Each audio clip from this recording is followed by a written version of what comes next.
Last week, I meandered my way into an old pipe shop. It said Tobacconist on it, so I figured I'd pop in. It was small, cramped, smelt of smoke, and was quite hazy from said smoke. I wasn't greeted by an over-welcoming young man with aspirations to sell me something. I actually wasn't really welcomed at all. I did, however, notice a seemingly cranky old man puffing on his pipe behind the counter.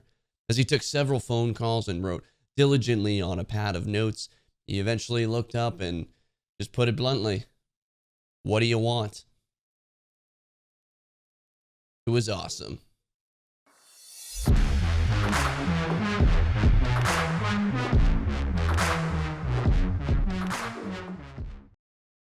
Well met, friends. My name is Adam, and this is Get Piped, where we love to pipe. That was just stupid. Today's piping, we're talking about one of the oldest tobacco shops in America. We're talking none other than Boston's L.J. Peretti, America's second oldest tobacconist, just behind Chicago's Yvonne Rees. But Peretti first opened her doors back in 1870. And I'll tell you, they are still running strong. So let's knock out a quick history lesson. I mentioned the store opened up in 1870, sure, but at the time, it really only dealt in the business of Cuban cigars, hence the original name being L.J. Peretti Cuban Cigar Company. But that changed to today's name shortly thereafter. Known as the Major, Mr. Libero, it's Italian, Libero,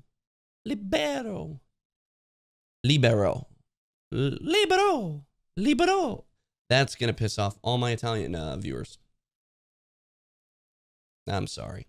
Mr. L. Joseph Peretti, an Italian immigrant, began messing with the shop's very first blend sometime in the mid-19-teens, say 1915 or so. The home blending was a direct response to the booming golden age of pipe smoking. Back then, we know it was actually uncommon for a young man to not have a tobacco pipe in his coat pocket. The shop doesn't have exact dates, but in possession, they have a total of 5 private blending books from the past 150 years. The first book is labeled numerically for the number of blends, and the subsequent books are labeled A, B, C, and D. This is what's wild to me. Mr. Robert Peretti and his father just went to work on blending. That first book begins with private blend number 1, and it goes up to private blend thousands. There's literally thousands inside this first book. And that's just book 1. This is where that mid-teens comes in from the 1900s.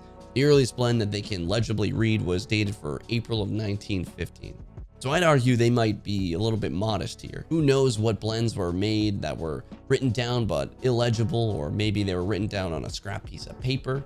Hell, maybe they weren't written down at all. And of these sacred books, Peretti still blends a number of original formulas. Now, as was common practice at the time, some of these original blends were literally just mixtures of other tobaccos. But it wasn't long before Peretti began blending their own from entirely unfinished components. Blend D7485 was blended in 1933 out of such unfinished components. Those same components are still used today, still called D7485. I tasted it the other day and I was like, this really has a Delta 7,485, maybe 6 feel to it. So I guess I can see how they came up with that name. Anyway, following World War II, the Major's son, Robert Peretti, made his way into the shop. This man was destined to blend. The shop once said, "Some men chased women, Bob chased hybrid burleys." My man. I mean, sir. Bob just became the face of the company. From his expertise in blending to pipe repair and running the overall business as a whole, Bob was just the man with a plan and a pipe. It's getting piped. But when it came to blending, Bob Peretti was king, having customers worldwide seek out his masterful blends that came from the blending bench. The same bench with almost 90 years of service is still sitting at Peretti's today. The shop too acknowledges Bob's legendary status. On a blog post, they explained that they once had a blend known as Lexington that they simply do not produce anymore, only for the fact that Bob was the only one to figure out how to unlock its incredible flavor. It was a burley mixture that apparently had a distinct Concord grape taste. They claim that only Mr. Robert Peretti could make this grape flavor coexist perfectly with his favorite burley. Bob continued to blend and blend and blend, responsible for countless grapes like, say, the Yuletide blend, first blended in 1951, still being blended today. And even though each year the Yuletide is different, His legacy was in place that long ago. Bob retired from the business many years ago, at the age of 81, but never slowed down for a second. In fact, in retirement, he continued to smoke a pipe daily, puffing on burleys from his Sweetbriars till his very last days in 2019, the age of 98. And while a pipe was for sure broken that day, this day, the spirit of Robert Peretti endures. Today, the shop is run by Mr. Stephen Willett, a gentleman with another interesting history dedicated to tobacco pipe smoking. If you get the opportunity to lay your eyes on this man, you will just get the immediate impression that he was smoking a pipe from the age of 4. He's the man who taught his dad how to smoke a pipe at the age of 5. Okay, maybe not, but this man knows pipes. His story with LJ Peretti began when he was working for Bob during his graduate school years, sometime in the late 60s, early 70s. Well, he ends up leaving to do his career, or so he thought, teaching medieval literature at Harvard, Yale, and Michigan State. But sometime, some 30 years ago, he became quite disenchanted with academia. And it's at that point that he returned to the shop at Park Square in Boston. He learned a great deal under Bob and will forever be a member of the family. Today, Steve is still blending and running all business operations of LJ Peretti as the company's owner. And this is where my tale comes in. As a born New Englander, I've always had a soft spot for Boston. Go Pats, and Sox, and Celts, and Bruins. Okay, that's enough. So when I learned of Peretti's operation and their history, I knew I'd have to take a trip. Downside of that is I'm active duty military, and I don't get to go home too often. But this year, I made it happen. I also tried to grow a beard. I planned a day trip to Boston with the focus being to experience the shop in all her glory. As mentioned in the beginning, it was just great. It was a later Tuesday evening when I walked in, and it just had that ye old feel. And what I mean by that is it didn't have super new cases or fancy lighting and brand new glass or a ton of renovations. No, the place just felt like a shop from 1870. I first saw an older gentleman behind the counter, Steve, puffing away on a beautiful Dunhill Zulu. He was taking calls and writing orders in chicken scratch handwriting, while also helping the few customers ahead of me. Mr. Willett means business. He had this system down pat. People were coming in, grabbing cigars, showing him, and leaving after a quick wave, and he'd write down their order and apparently charge it to their tab. Man is incredible. Now, my first impression was probably big stupid. I said, "I'm looking for tobacco." And in his pure business and honestly grumpy sounding voice, he goes, "Yeah, we have that." Then I tried to explain what I wanted, and I just kind of wanted it all. But then I said the big stupid number 2, "What are your staples?" He goes, "We don't have staples here." Oh, no. Now, we had a few exchanges on blends I enjoy, and he just rattled off some mixtures. Opened up some tin cans and allowed me to smell them, and I said yes to every one he let me smell. But honestly, they smell great. I got a couple of aromatics, a couple burleys, an English blend or 2, and I think a Virginia. I took all his recommendations. How could I not? I'll be making some YouTube shorts on my thoughts on each of the blends individually, but for the most part, I'm obsessed. We talked for a bit about pipes and tobacco, and man, that guy has such a wealth of knowledge. Did I tell him I make videos? Hell no. This guy has seen everything there has to be seen and has done everything there has to be done when it comes to pipe smoking. After he was done smoking that Zulu, he just takes off the stem and starts cleaning the shank with a brush. Gave 0 fucks. Didn't care about the whole don't remove the stem from the shank when it's still hot. And it was a Dunhill. This guy was just an absolute legend. I then asked about pipes, of course. I mean, I'm trying to get piped.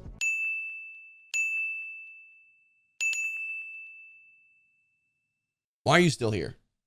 Why am I still here? And he pulls out a box of old pipes called La Croix, an old French briar pipe company.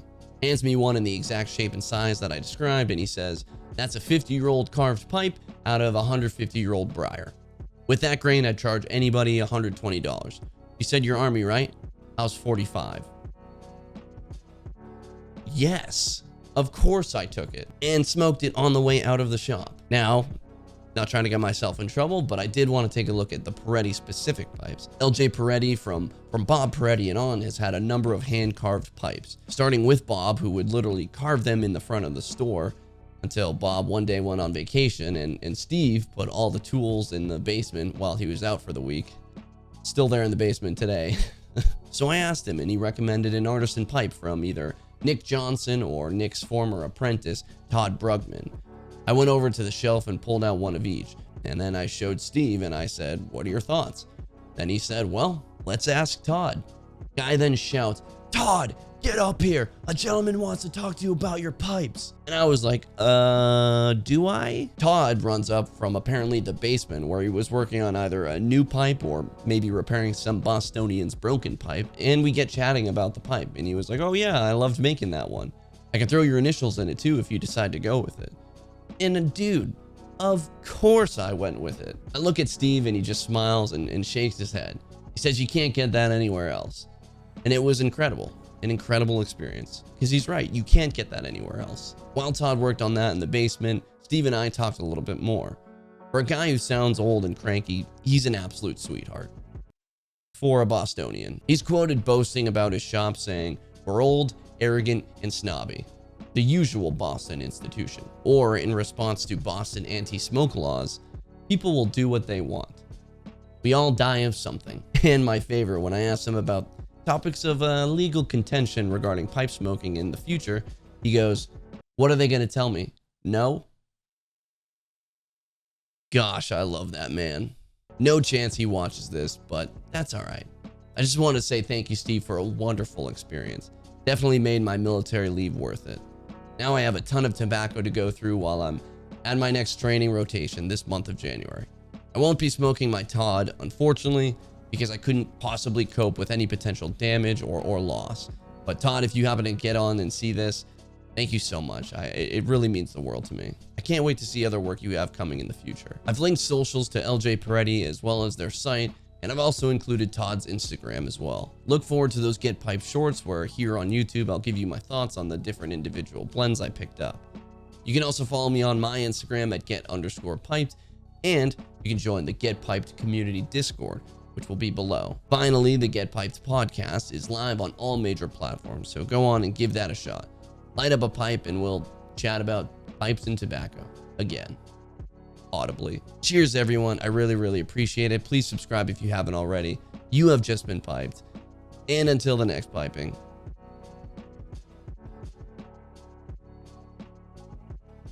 I'm out.